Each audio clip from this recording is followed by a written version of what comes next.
Encontré las fotos un martes por la noche, y en ese momento supe que mi matrimonio era mentira. Lo que no supe, hasta mucho después, es que yo también lo era.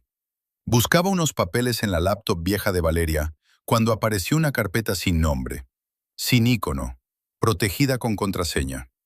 Probé la fecha de cumpleaños de Emma. Entró a la primera. Pensé que encontraría fotos de familia.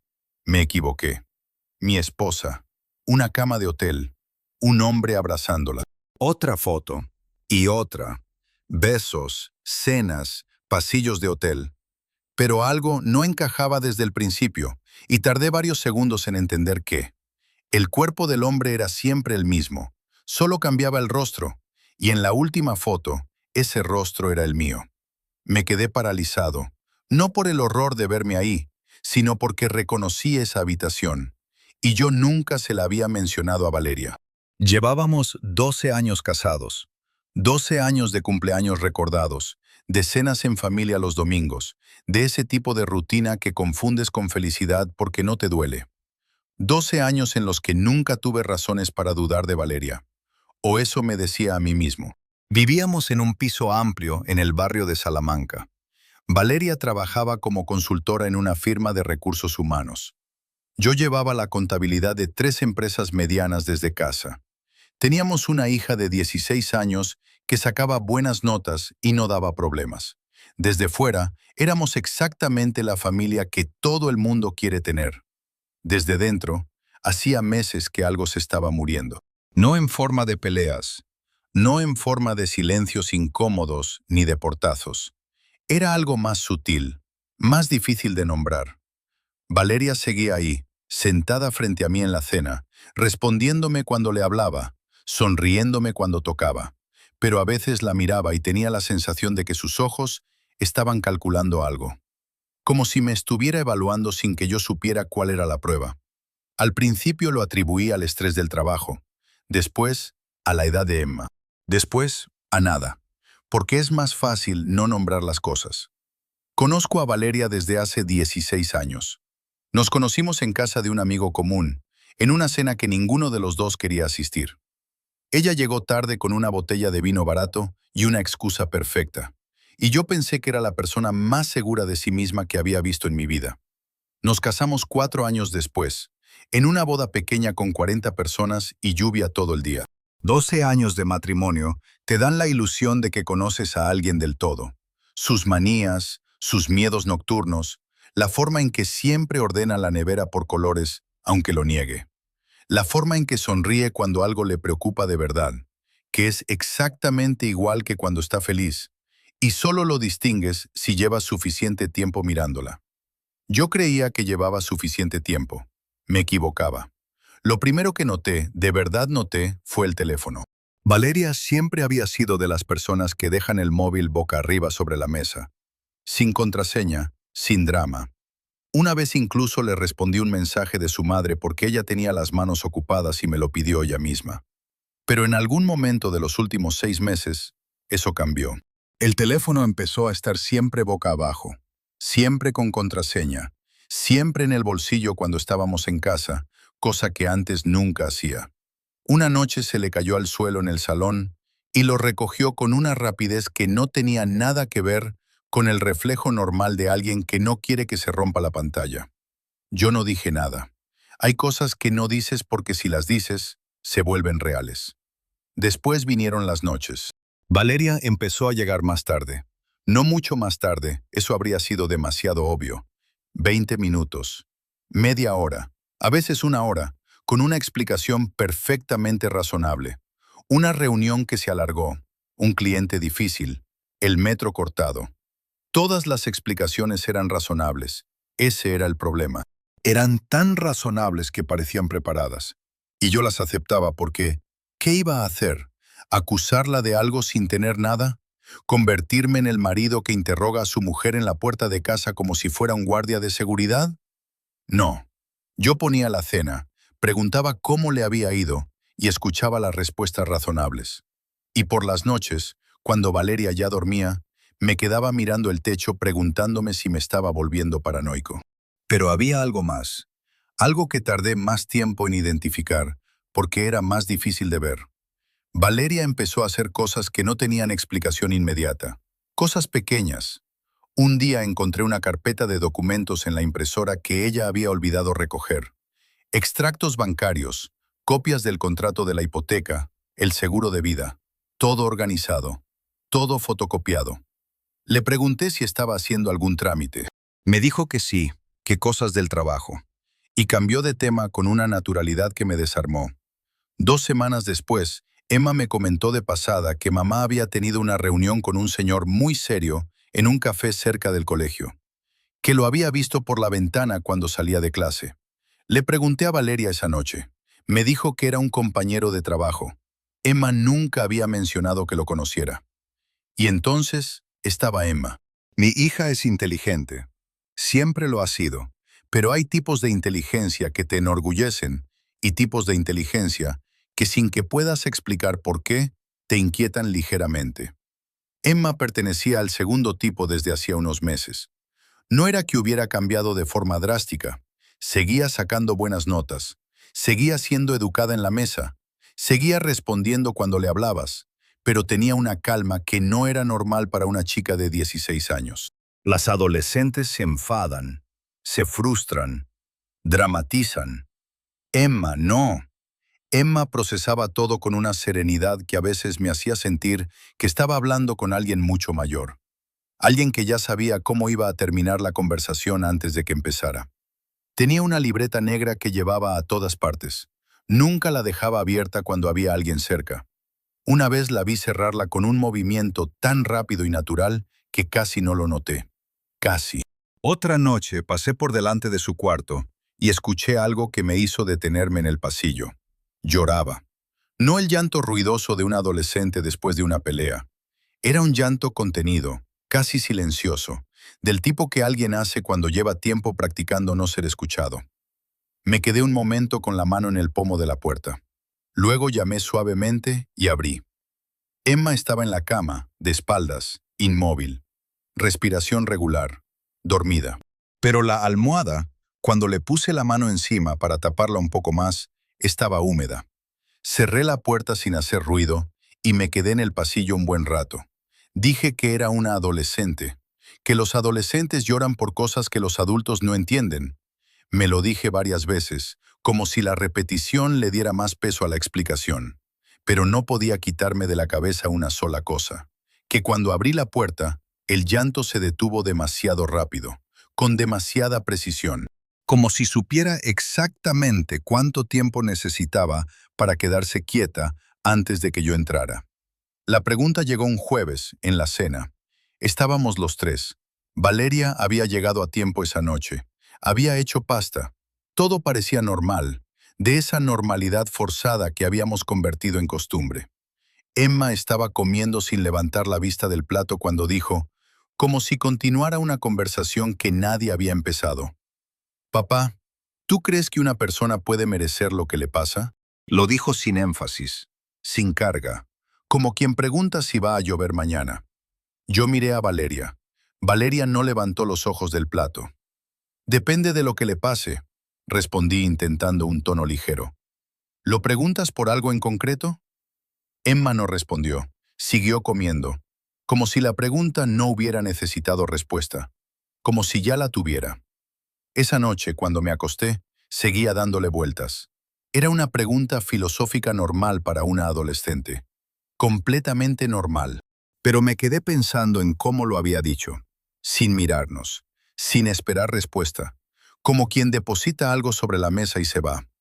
Y me quedé pensando también en que Valeria no había dicho nada en todo ese momento, ni un «¿a qué viene eso?», ni una mirada de complicidad hacia mí. Había seguido comiendo como si la pregunta no hubiera ocurrido, como si ya la conociera. Hubo otra cosa, un detalle que guardé en algún lugar de la mente donde guardas las cosas que no quieres examinar demasiado. Un sábado por la mañana, Valeria salió a hacer recados. Emma estaba en su cuarto. Yo estaba en el salón con el periódico y un café que ya se había enfriado. Sonó el teléfono fijo. El teléfono fijo que casi nunca usamos y que conservamos más por costumbre que por necesidad. Descolgué.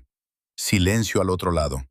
luego una respiración, y luego una voz de hombre, baja, que dijo, ¿está Valeria? Le dije que no, que había salido. Le pregunté quién era. Colgó. Se lo comenté a Valeria cuando llegó. Me dijo que probablemente era publicidad, que a veces llaman del trabajo a ese número porque lo tienen en algún formulario antiguo.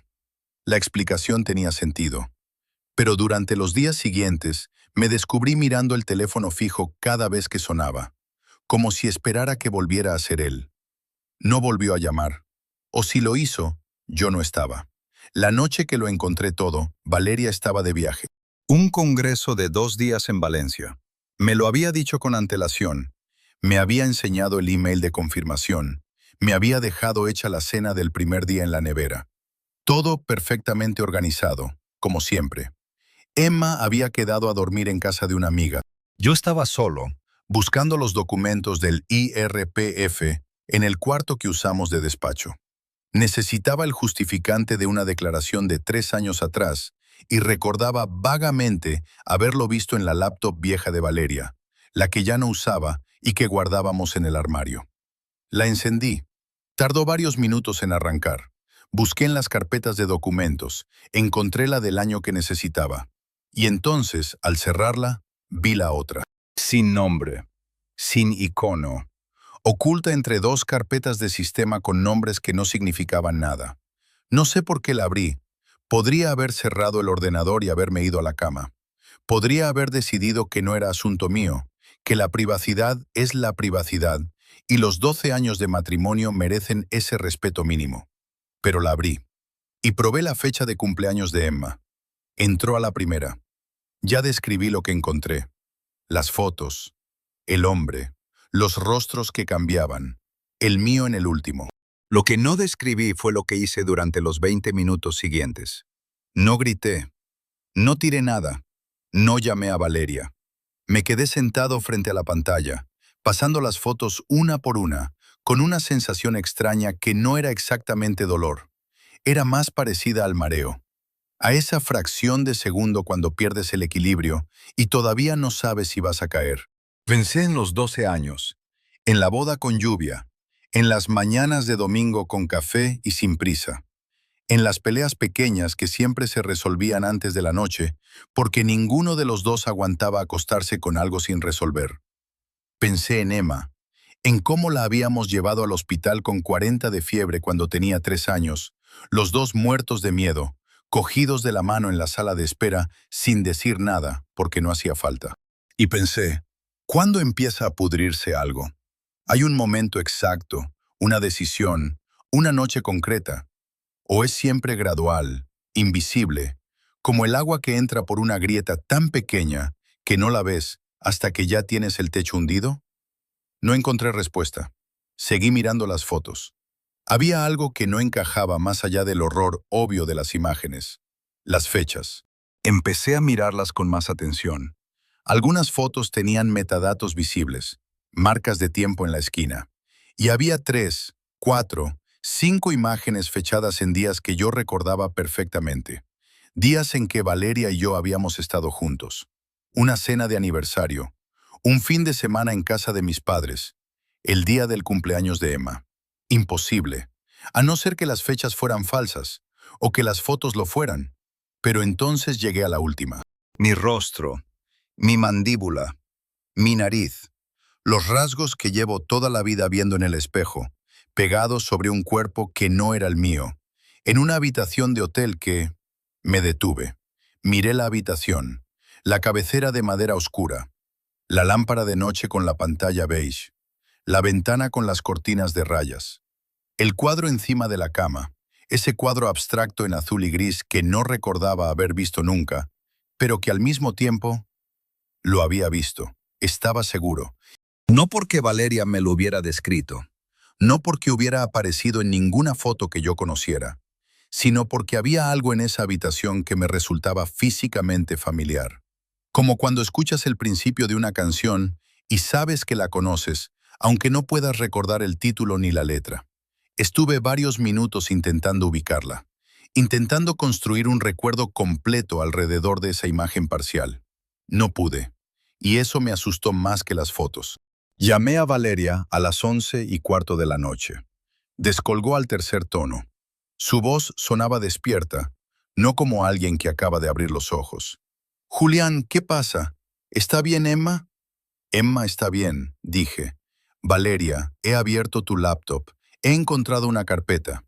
Silencio. No el silencio de alguien pillado por sorpresa, sino el silencio de alguien que lleva tiempo esperando una llamada específica y acaba de recibirla. «¿Qué carpeta?», dijo, sin entonación de pregunta, como si ya supiera la respuesta. «Las fotos». Otro silencio, más largo. «Julián, no me digas que tienen explicación», la corté. «He visto las fechas, he visto los rostros, he visto mi cara en la última, y he visto esa habitación, Valeria. La reconozco y no sé de qué, y eso me está volviendo loco». Ella no respondió inmediatamente. Cuando lo hizo, su voz había cambiado, más baja, más cuidadosa, como si estuviera eligiendo cada palabra con una precisión que me heló. «No confíes en lo que estás viendo. Esas fotos no son lo que parecen». «Entonces explícame qué son». «No puedo, todavía no». Una pausa. «Julián, escúchame, por favor. No le preguntes nada a Emma. Pase lo que pase esta noche, no le preguntes nada a ella». «¿Por qué? ¿Qué tiene que ver Emma con...?» Pero ya había colgado. Me quedé con el teléfono en la mano, mirando la pantalla apagada. No entendía por qué había mencionado a Emma. No entendía nada. Pero había algo en esa última frase, en la forma en que Valeria la había dicho, que no sonaba a una esposa intentando proteger un secreto. Sonaba a alguien intentando proteger a alguien, y ese alguien no era ella. Me quedé en el despacho hasta las 2 de la madrugada, con la laptop todavía abierta y la carpeta delante. No la cerré. No sé por qué. Quizás porque cerrarla habría sido una forma de pretender que podía dejar de pensar en ello. Y esa noche, por primera vez en mucho tiempo, sabía que no iba a poder. Antes de acostarme, fui un momento al cuarto de Emma. La puerta estaba entreabierta. Entré despacio. Ella dormía de verdad esta vez, con la respiración pausada de alguien que no está fingiendo. Sobre la mesita de noche había un vaso de agua, el móvil boca abajo y la libreta negra. Me detuve un momento mirándola. Luego salí sin tocar nada. Pero durante todo el camino hasta el dormitorio, no pude dejar de pensar en una sola cosa. Valeria me había pedido, con esa voz cuidadosa y fría, que no le preguntara nada a Emma. No me había dicho que Emma no sabía nada, solo me había dicho que no le preguntara. Y hay una diferencia enorme entre esas dos cosas. Al día siguiente, Valeria volvió del congreso a mediodía. Entró al piso con la maleta pequeña, las llaves en la mano, y esa forma suya de moverse cuando está tensa, que es casi igual que cuando no lo está, salvo por un detalle. No mira de frente. Mira ligeramente hacia un lado, como si estuviera calculando la distancia a la puerta de salida más cercana. Dejó la maleta en el dormitorio. Vino a la cocina. Se sirvió un vaso de agua. «¿Cómo ha ido el congreso?», pregunté. «Bien, largo», bebió. «Emma, ¿está en clase?». «Sí». «Bien». Y eso fue todo. No mencionó la llamada de la noche anterior. No preguntó qué había hecho yo. No dijo nada sobre las fotos, sobre la carpeta, sobre la habitación de hotel que yo había reconocido sin saber de qué. Se comportó exactamente como alguien que ha decidido que una conversación no va a ocurrir hasta que ella esté lista para tenerla. Y yo, que debería haber insistido, que debería haber puesto las cartas sobre la mesa ahí mismo, en esa cocina, con el sol de mediodía entrando por la ventana, no lo hice. Me quedé mirando mi café. Porque hay algo en la quietud de ciertas personas que te paraliza. Te hace creer, por un momento absurdo, que quizás tú eres el problema, que quizás estás exagerando, que quizás las fotos tienen una explicación perfectamente razonable y tú eres el único que no la ve.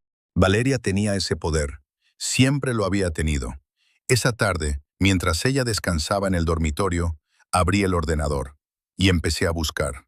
Los metadatos de las fotos fueron lo primero. No soy informático, pero sé lo suficiente. Descargué un programa gratuito de análisis de archivos y fui revisando las imágenes una a una. Lo que encontré me confirmó lo que ya sospechaba. Las fechas habían sido modificadas.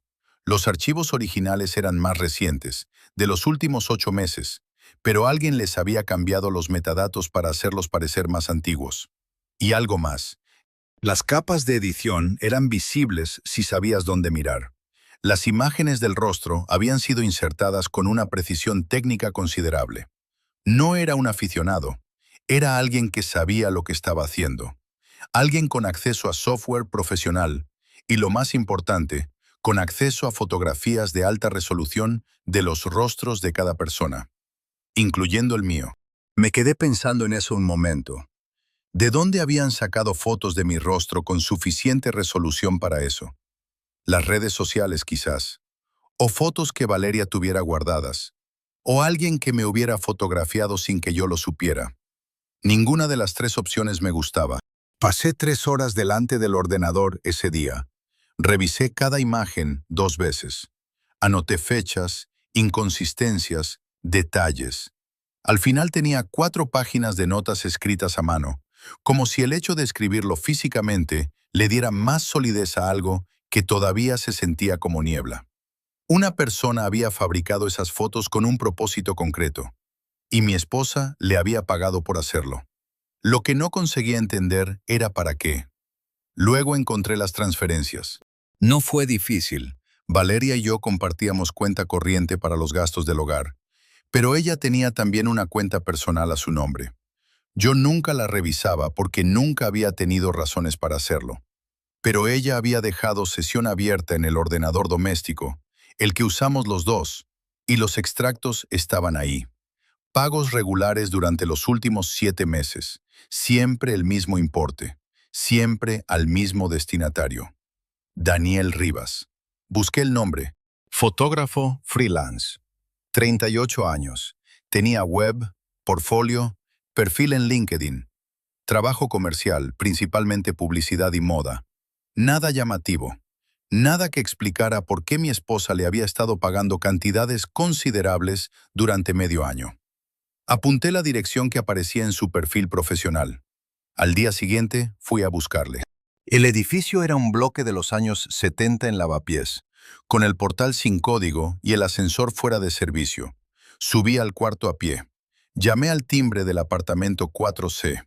Nadie abrió. Llamé 3 veces más, con paciencia. Nada. Bajé y pregunté a la portera, una mujer mayor que estaba barriendo el zaguán con una escoba que había conocido tiempos mejores. Le dije que buscaba a Daniel Rivas, que era conocido mío, que habíamos quedado y no respondía. La mujer me miró un momento antes de responder. El chico del 4C, dijo, no va a abrir. ¿Está fuera de la ciudad? Ella negó con la cabeza. Está muerto, hijo, hace 3 semanas. Me quedé quieto en el zaguán con esa información procesándose en algún lugar de mi cabeza que no terminaba de recibirla. ¿Muerto? Se suicidó. La mujer siguió barriendo, como si lo dijera de la misma manera que diría que llovía. La policía estuvo aquí. Su familia vino a recoger las cosas. El piso está vacío. Salí a la calle sin decir nada más. Me senté en un banco de la plaza de enfrente y estuve un buen rato mirando el tráfico sin verlo.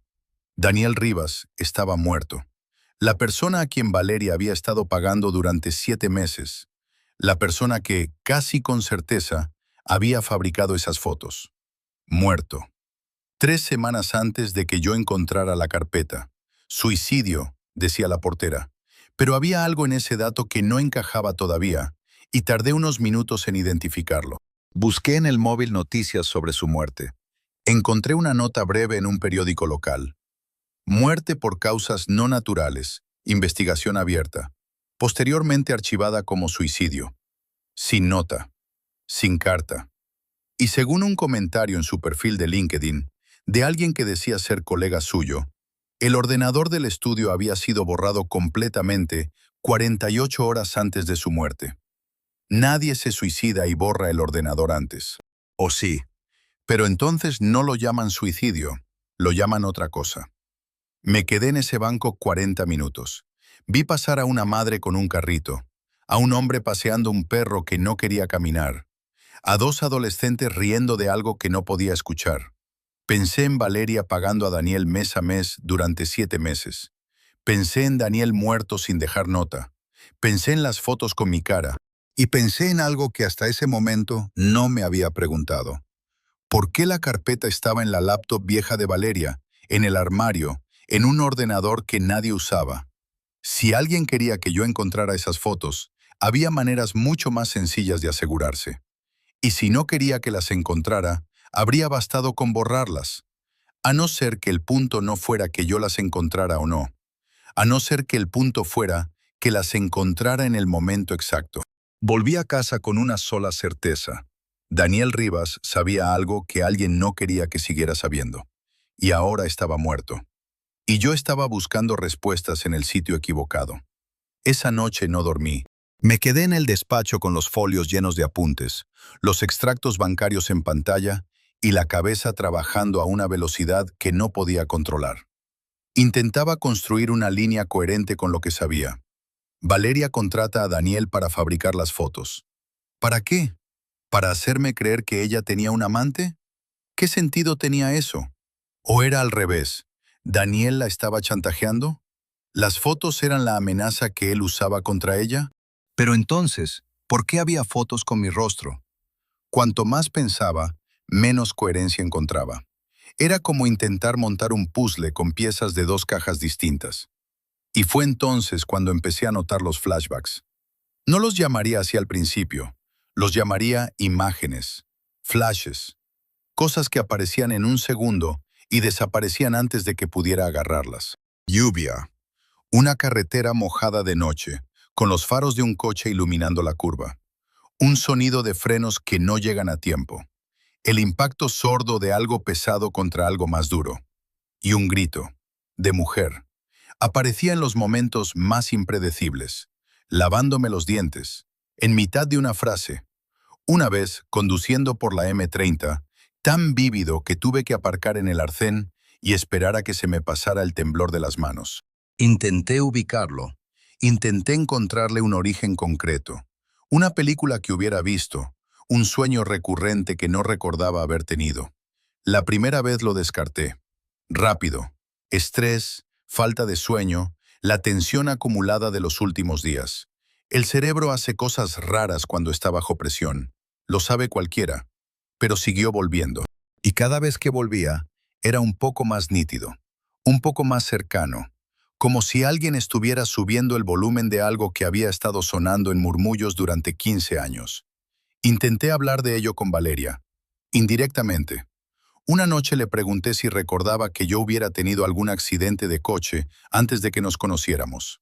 Me miró de una manera que no supe descifrar. No, dijo. ¿Por qué? Por nada, un sueño raro. Asintió y cambió de tema. Pero esa noche, mucho más tarde, cuando creía que yo ya dormía, la escuché levantarse. Fui al pasillo en silencio. La luz del baño estaba encendida. Oí agua correr. Y algo más, muy bajo, lloraba. No me acerqué. Volví a la cama. Y me quedé mirando el techo con la misma imagen de siempre. Lluvia, carretera, frenos, grito. Esta vez añadí una pregunta nueva al final. ¿Por qué lloraba Valeria cuando yo preguntaba por un accidente que supuestamente no existía? Llamé a mi psicólogo al día siguiente, al que había dejado de ver hacía 4 años, porque me había parecido que ya no lo necesitaba. Julián, dijo cuando le expliqué, ¿estás teniendo estos flashbacks desde hace cuánto tiempo? Desde hace unos días, pero quizás antes también, no estoy seguro. ¿Han cambiado algo en tu vida recientemente? ¿Algún factor de estrés importante? Dudé. Sí. ¿Quieres contarme qué? Todavía no. Hubo una pausa. Julián, ¿estás bien? No me preguntó si las imágenes eran reales. No me preguntó de dónde venían. Me preguntó si estaba bien. Y eso, de alguna manera, fue lo más inquietante de toda la conversación.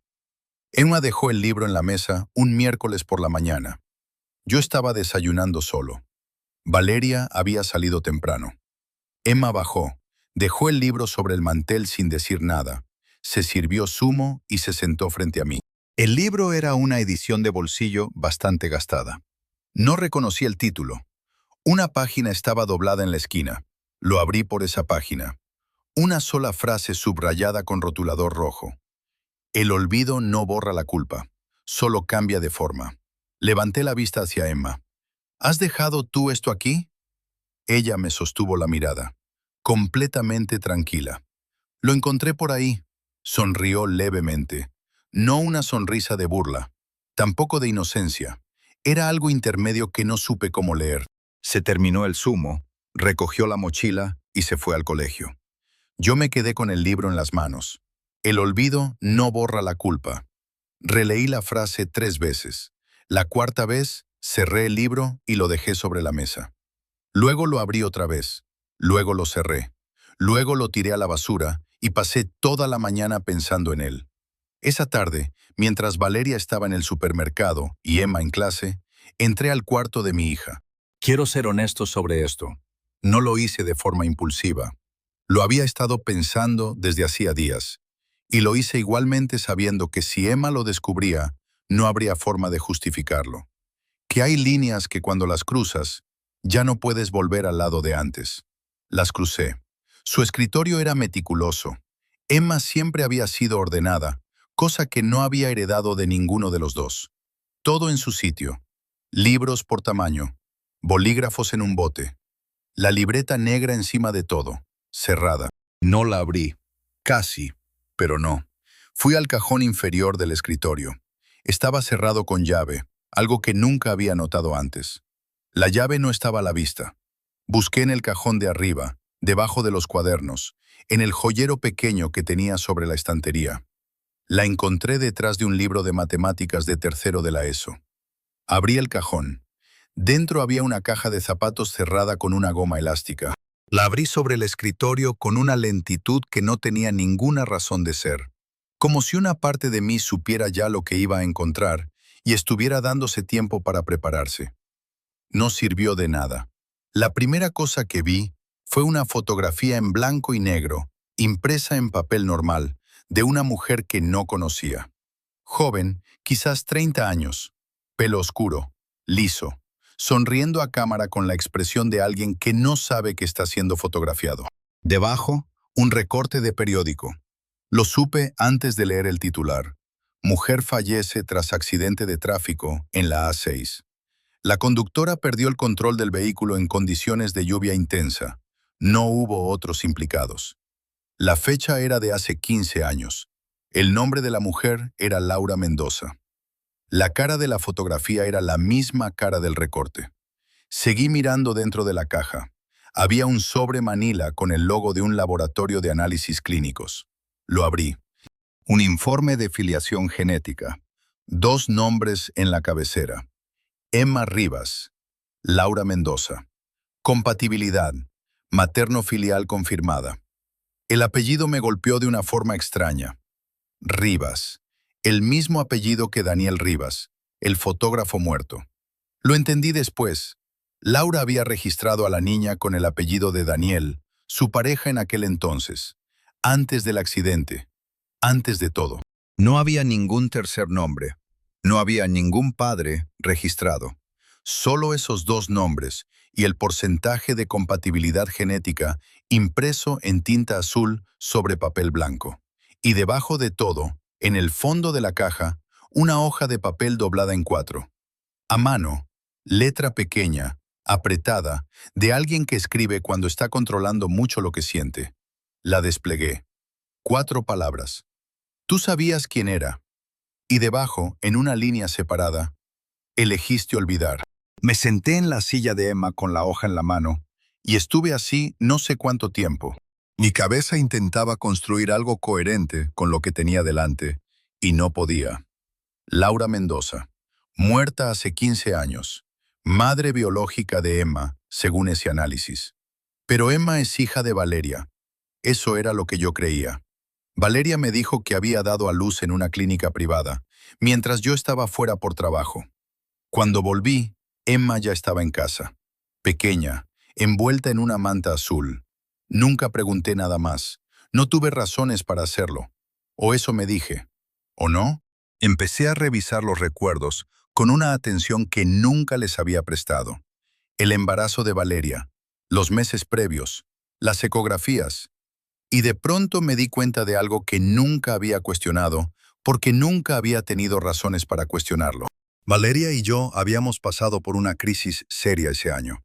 Una crisis de las que no se hablan en voz alta, pero que están ahí, debajo de cada conversación, como agua estancada. Habíamos estado a punto de separarnos.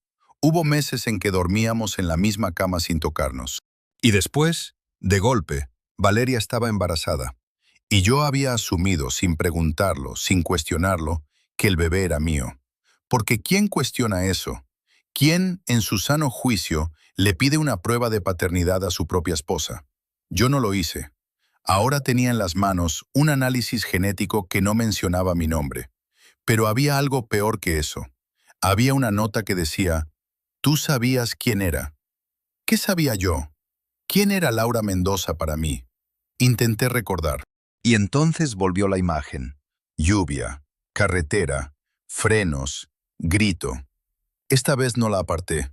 Me quedé con ella, intentando ver más, intentando empujar el recuerdo más allá del destello inicial. Vi una mano, femenina, agarrando el salpicadero. Vi vapor, o humo, saliendo de algún lugar del capó. Vi mis propios pies, bajando del coche, pisando el asfalto mojado. Y luego, nada. Un corte limpio, como si alguien hubiera editado el recuerdo y eliminado lo que venía después. Guardé todo dentro de la caja, cerré el cajón, puse la llave donde la había encontrado. Salí del cuarto de Emma y fui directamente a la cocina. Abrí la botella de vino que teníamos encima de la nevera, una botella que habíamos guardado para una ocasión especial, cuyo nombre ya no recordaba. Serví un vaso. Lo bebí de pie, frente a la ventana, mirando la calle sin ver nada. Y luego hice algo que no entendí hasta mucho después. Cogí el móvil. Busqué en internet. Laura Mendoza accidente. A6 hace 15 años. Aparecieron varios resultados. El mismo artículo que había visto en el recorte, más alguna variante de otros periódicos. Ninguno daba muchos detalles. Accidente de tráfico en condiciones de lluvia, sin otros implicados. Mujer de 29 años, fallecida en el lugar. Empecé a leer el artículo completo. A mitad, paré. Cerré el navegador. Apagué la pantalla. Rellené el vaso. Hay cosas que no lees hasta el final, no porque no puedas, sino porque una parte de ti sabe exactamente a dónde llevan. Y esa parte toma el control antes de que el resto pueda protestar. Yo lo sabía desde hacía 15 años, y lo había enterrado con tanta profundidad que había conseguido convencerme de que nunca había existido.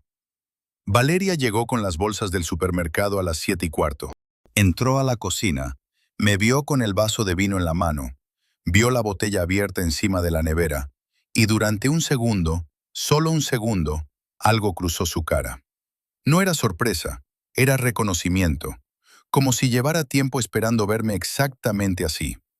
¿Has comido algo?, dijo. He encontrado la caja de Emma. Silencio. Dejó las bolsas sobre la encimera muy despacio. ¿Qué caja? La del cajón cerrado, Laura Mendoza. El análisis de ADN. La nota. Valeria no se giró hacia mí. Se quedó de espaldas con las manos sobre las bolsas, sin moverse. Julián. ¿Quién era Laura Mendoza, Valeria? Ella giró la cabeza, pero no del todo. Solo lo suficiente para que yo viera el perfil de su cara. Era mi mejor amiga, dijo. Desde los 8 años. Lo dijo sin dramatismo, sin lágrimas, con la voz de alguien que ha pronunciado esa frase en su cabeza tantas veces que ya no le queda peso. ¿Y Emma? Ya sabes lo que es Emma, lo acabas de leer. Valeria, necesito que me lo digas tú.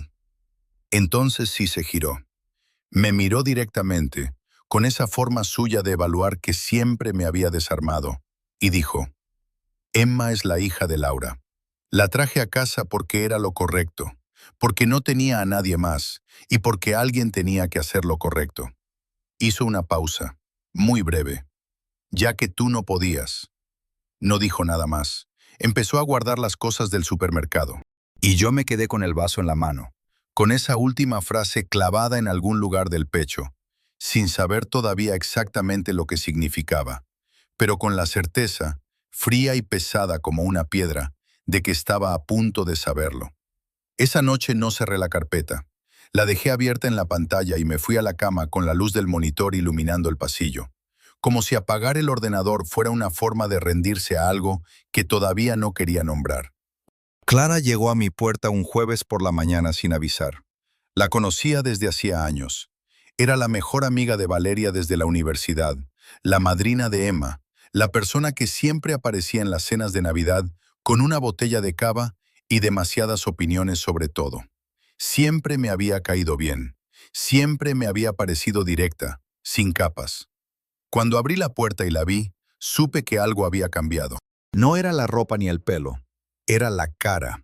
Clara tenía la cara de alguien que ha tomado una decisión difícil y está ejecutándola antes de poder arrepentirse.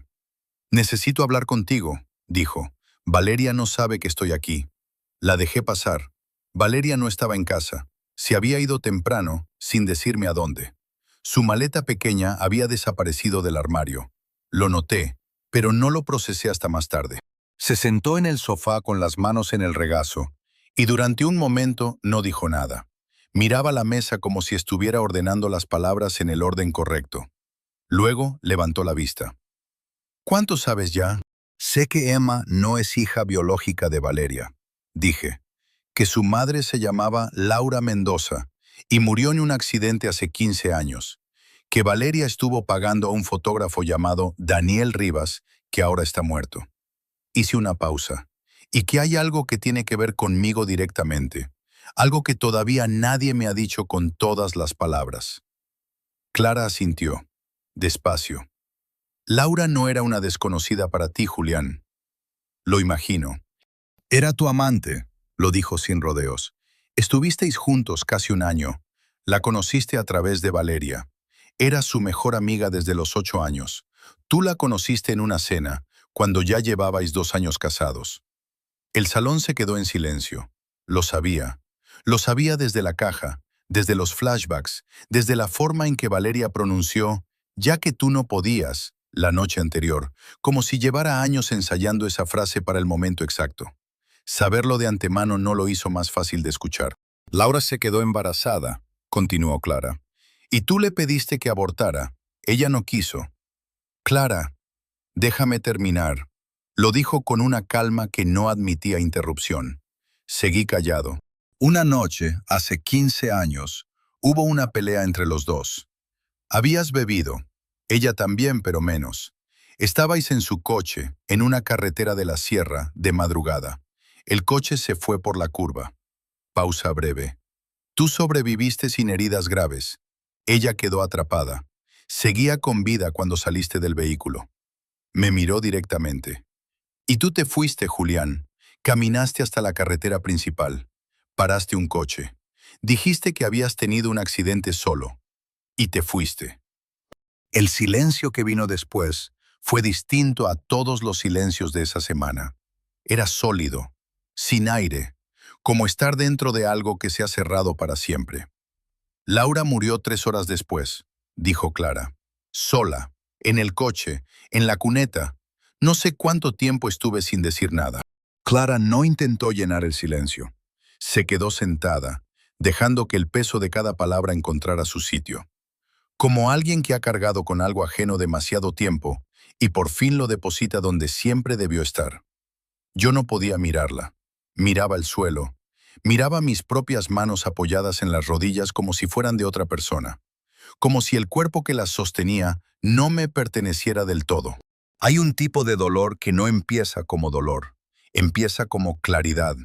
Como cuando una luz muy intensa te ilumina algo que llevabas tiempo sabiendo que estaba ahí, en la oscuridad, y de pronto ya no hay oscuridad, y ya no hay excusas, y ya no hay manera de mirar hacia otro lado.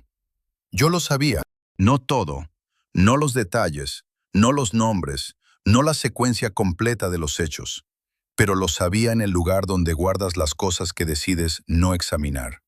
Ese lugar al que llamas olvido, pero que en realidad es otra cosa. Es elección. Es el sitio donde pones lo que no puedes sostener y te dices que algún día volverás por ello. Yo nunca volví, Intenté hablar 2 veces. Las 2 veces, algo se cerró antes de que pudiera llegar a las palabras.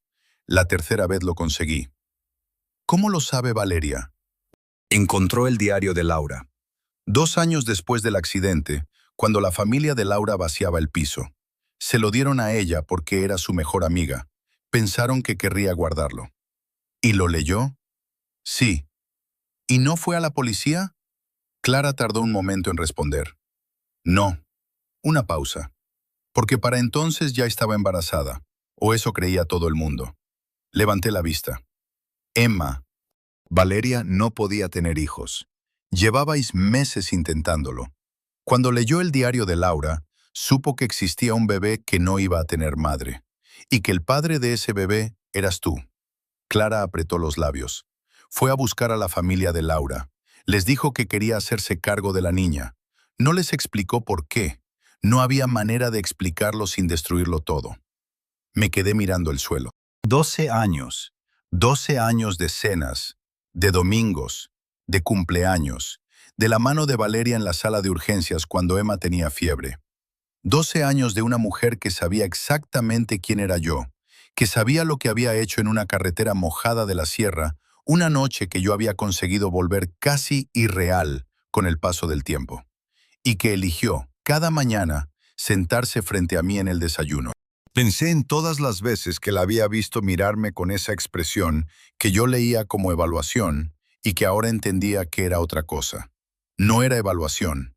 Era el esfuerzo de alguien que intenta, en tiempo real, decidir si todavía puede seguir haciendo lo que ha decidido hacer. Si todavía puede sostener el peso de una decisión que tomó hace años y que cada día pesa un poco más. Valeria no me había protegido por amor. Me había aguantado por Emma. Y hay una diferencia enorme entre esas dos cosas. Una diferencia que tardas 12 años en ver si no quieres verla. ¿Lo sabía Emma? Pregunté. Sí, dijo Clara.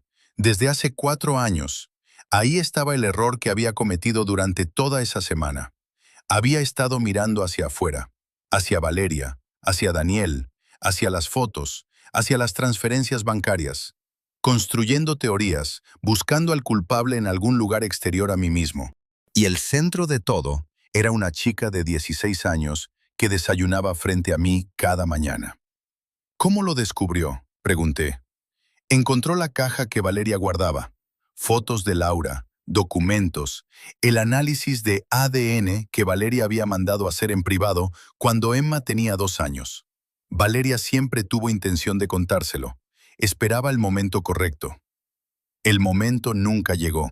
No, Clara exhaló. Emma tenía 12 años cuando lo encontró. No le dijo nada a Valeria, no le preguntó nada. Simplemente esperó. ¿Esperó qué?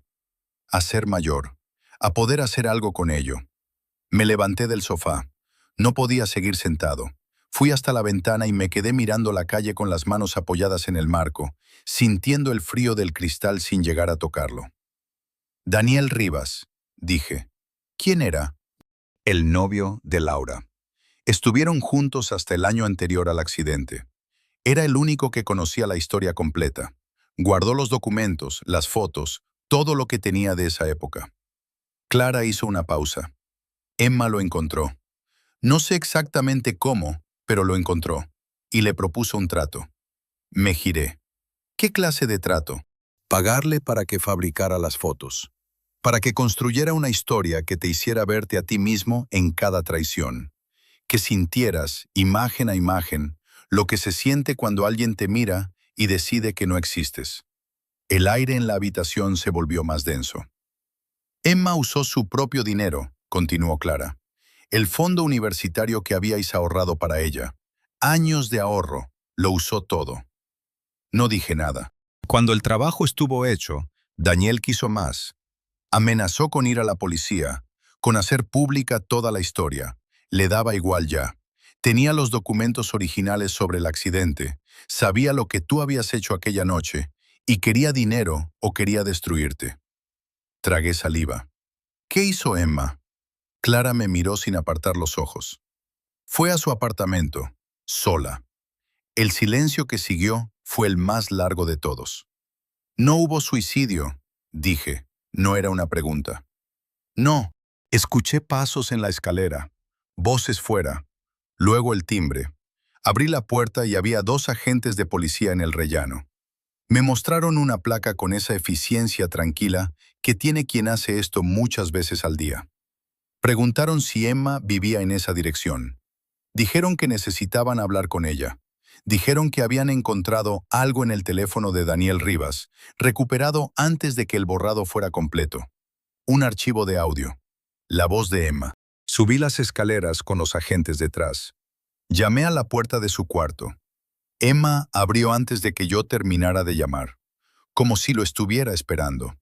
Llevaba una mochila en la espalda y una maleta pequeña junto a la cama, ya cerrada, lista desde antes de que llegáramos. No había precipitación en ningún movimiento. No había miedo en la cara, solo esa calma suya. Esa calma que durante meses yo había confundido con madurez tranquila, con el temperamento frío de una chica seria, y que ahora veía, por primera vez con claridad total, como lo que siempre había sido. No era calma, era propósito. Miró a los agentes, luego me miró a mí, y en ese segundo, en esa mirada de mi hija de 16 años, que no era mi hija, vi algo que no esperaba ver. No odio, no triunfo. Algo más parecido al agotamiento, al alivio pesado de alguien que ha cargado algo durante demasiado tiempo y por fin puede soltarlo. ¿Puedo bajar a despedirme?, les preguntó a los agentes, con una educación que resultaba casi insoportable. Uno de los agentes asintió. Bajamos los 4. Clara seguía en el sofá, con las manos en el regazo. Cuando vio a Emma, algo en su cara se quebró por primera vez desde que había llegado. Emma la miró un segundo. Luego apartó los ojos. Se colocó frente a mí. No me gritó. No lloró. No hizo ninguna de las cosas que yo habría esperado de alguien de 16 años en ese momento. Habría sido más fácil si hubiera gritado, si se hubiera derrumbado, si me hubiera dado algo donde agarrarme, aunque fuera rabia. No me dio nada de eso. Solo habló. No vine a destruir tu familia, Julián. Era la primera vez en mucho tiempo que no me llamaba papá. Vine a devolverte lo que hiciste, pieza por pieza, para que lo sintieras como ella lo sintió. Una pausa pequeña, medida, para que supieras lo que es estar atrapado mientras alguien que podría ayudarte decide que es más fácil irse. Abrió la puerta ella misma y salió. Me quedé en el centro del salón con Clara sentada al fondo y el ruido del coche de policía alejándose por la calle. No sé cuánto tiempo pasé así, de pie, sin moverme, con la sensación de que si me movía, algo terminaría de romperse, como si la quietud fuera lo único que todavía me sostenía. Fue Clara quien habló primero. Valeria sabía lo que estaba haciendo Emma, desde hace meses. Lo dijo sin acusación, como un dato, como alguien que completa el registro de los hechos, porque es necesario que estén todos sobre la mesa. ¿Y no hizo nada?, pregunté.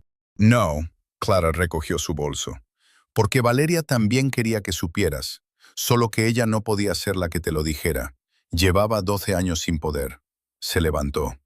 Emma lo hizo por ella, y por Laura, y supongo que también un poco por ella misma. Caminó hacia la puerta. Antes de salir, se giró una última vez. Julián, Valeria no te protegió porque te amara por encima de todo. Te protegió porque si la verdad salía, Emma perdía al único padre que había tenido, por malo que fuera ese padre. Hizo una pausa. Ya no tiene sentido seguir protegiéndote. Las dos lo saben. Cerró la puerta.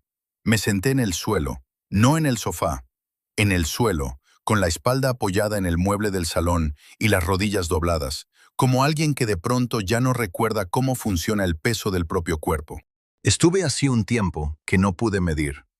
Pensé en Laura, en que nunca la había recordado como una persona completa, sino como algo que había pasado, un episodio, un error de cálculo. Así es como el cerebro transforma a las personas cuando no puede sostener lo que les hizo. Las convierte en eventos, en circunstancias, en cosas que ocurrieron, no en personas a las que ocurriste tú.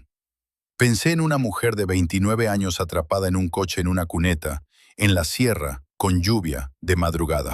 3 horas. sola. Pensé en Emma a los 12 años abriendo una caja que no debería haber abierto y encontrando dentro la explicación de toda su vida. Sentada en el suelo de su cuarto, probablemente, con una foto de su madre en la mano y un recorte de periódico en la otra, procesándolo sola, sin decirle nada a nadie, cerrando la caja, poniéndola de vuelta en el cajón y bajando a cenar como si nada hubiera pasado. Tenía 12 años y había aprendido, de golpe, que la persona sentada frente a ella en la mesa era responsable de que no tuviera madre, y que esa persona ni siquiera lo recordaba, o fingía no recordarlo. ¿Cuál de las dos cosas era peor? No lo sé. Todavía no lo sé. Y entonces sonó el móvil. Una notificación de una aplicación de mensajería que hacía años que no usaba. Una de esas apps que los teléfonos conservan en algún rincón y que a veces sincronizan mensajes viejos cuando les da por actualizar. Lo desbloqueé sin pensar. Un mensaje no leído. Remitente. Número desconocido. Sin nombre en la agenda. Fecha de envío. Hace 8 años. Lo abrí. Hoy le pregunté a mamá por qué no tengo papá. Me dijo que tú no sabías que yo existía. Quería saber si era verdad. Si no lo sabías, no pasa nada. Pero si sí lo sabías, solo quería que supieras que yo sí existo. Me quedé mirando la pantalla. Y entonces lo recordé. Recordé haber visto ese mensaje. Hace 8 años. En ese mismo teléfono que entonces era nuevo. Recordé leerlo de pie en la cocina, con el café en la mano, y no entender quién era. O pretender no entender. Recordé haber bloqueado el número. Emma tenía 8 años cuando lo escribió. 8 años. Había intentado decirme que existía antes de que yo pudiera hacerle daño. Antes de que fabricara fotos. Antes de que encontrara a Daniel.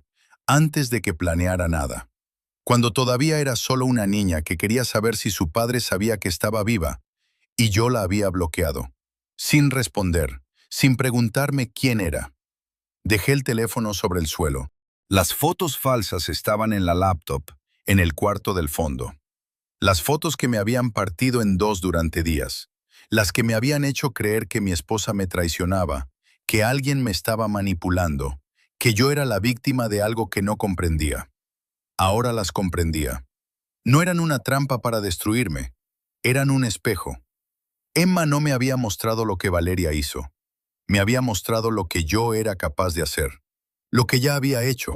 Y lo peor, lo más difícil de sostener mientras seguía sentado en ese suelo con el teléfono a mi lado y el silencio del piso envolviéndolo todo, no era haber abandonado a Laura aquella noche.